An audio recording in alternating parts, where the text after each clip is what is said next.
নুরনগর নামের এক শহর ছিল, যেখানে মানুষ ধীরে ধীরে সত্যের পথ থেকে সরে গিয়েছিল। মিথ্যা, লোভ আর স্বার্থের অন্ধকারে ঢেকে যাচ্ছিল তাদের জীবন। কিন্তু এই অন্ধকারের মাঝেও ছিল একটি মাত্র আলো।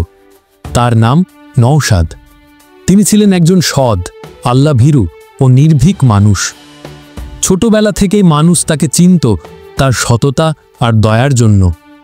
গরিবদের ঘরে খাবার পৌঁছে দিতেন, অসুস্থদের জন্য টাকা জোগাড় করতেন, আর অন্যায় দেখলে নির্ভয়ে প্রতিবাদ করতেন।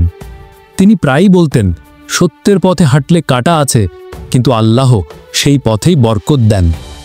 ভিডিওর মাঝখানে আপনাদের সকলের কাছে একটিই অনুরোধ, আমাদের ভাইজান পীরজাদা আব্বাস সিদ্দিকী ও নওশাদ সিদ্দিকী কিংবা আইএসএফের সমস্ত খবর সবার আগে দেখতে আইএসএফ ফরএভার চ্যানেলটি সাবস্ক্রাইব করুন এবং পাশের ঘণ্টাটি বাজিয়ে রাখুন।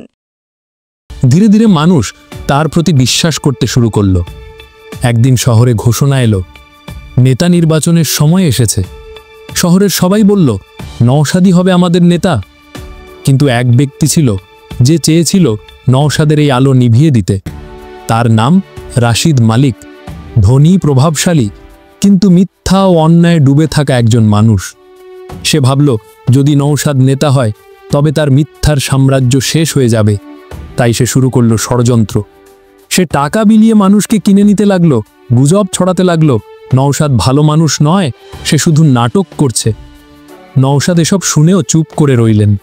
তিনি নামাজে দাঁড়িয়ে আল্লাহর কাছে বললেন, হে প্রভু, আমি মানুষের সন্তুষ্টি চাই না, শুধু তোমার সন্তুষ্টি চাই। নির্বাচন দিন এলো। এক পাশে ছিল টাকা, ক্ষমতা আর ভয়, অন্য পাশে শুধু সত্য আর এক শান্ত মুখ। মানুষ শেষমেশ দেখল কে তাদের জন্য কাঁদে, কে তাদের দোয়ায় রাখে। ফলাফল বেরুলো, নওশাদ বিপুল ভোটে জিতে গেলেন। শহর ভরে গেল আনন্দে। মানুষ চিৎকার করে বলল, আমরা এমন নেতাই চেয়েছিলাম। কিন্তু রাশিদের মুখ কালো হয়ে গেল। সে রাগে বলল, এ জয় বেশিদিন টিকবে না। কয়েকদিন পরই আল্লাহর ইশারায় এক ভয়াবহ বন্যা নেমে এলো। শহর জুড়ে হাহাকার, ঘর ছাড়া, পানি চারদিকে। রাশিদের বিশাল প্রাসাদও ভেসে গেল। সে পানিতে ডুবে মরতে বসেছে, চারপাশে কেউ নেই। ঠিক তখনই এক হাত বাড়িয়ে তাকে টেনে তুলল কেউ। চোখ খুলে দেখে সে নওশাদ। রাশিদ হতভাগ হয়ে কাঁদতে কাঁদতে বলল, তুমি আমার শত্রু ছিলে, তবুও আমায় বাঁচালে। নওশাদ শান্তভাবে বললেন, মানুষের প্রতি শত্রুতা ইসলাম শেখায় না। আমি অন্যায়কে ঘৃণা করি, মানুষকে নয়। রাশিদ ভেঙে পড়ল, চোখ দিয়ে জল গড়িয়ে পড়তে লাগলো। সে বলল, তুমি শুধু নেতা নও, তুমি মানুষ। তোমার মতো মানুষই সত্যিকারের প্রতিনিধি। সেই দিন থেকেই রাশিদের জীবন বদলে গেল।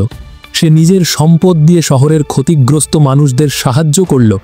নওশাদ তার পাশে দাঁড়িয়ে বললেন, যে তওবা করে আল্লাহ তার অতীত মাফ করে দেন। ধীরে ধীরে নূরনগর আবার আলোয় ভরে উঠল। মানুষ বুঝল সত্যকে হারানো যায় না। শেষ পর্যন্ত আল্লাহ সেই মানুষকেই উঁচু করেন যে নিঃস্বার্থভাবে অন্যদের জন্য কাজ করে। নৈতিক শিক্ষা, সত্যের পথ কখনো সহজ নয়, কিন্তু যারা আল্লাহর ওপর ভরসা রাখে তাদের পরাজয় বলে কিছু নেই।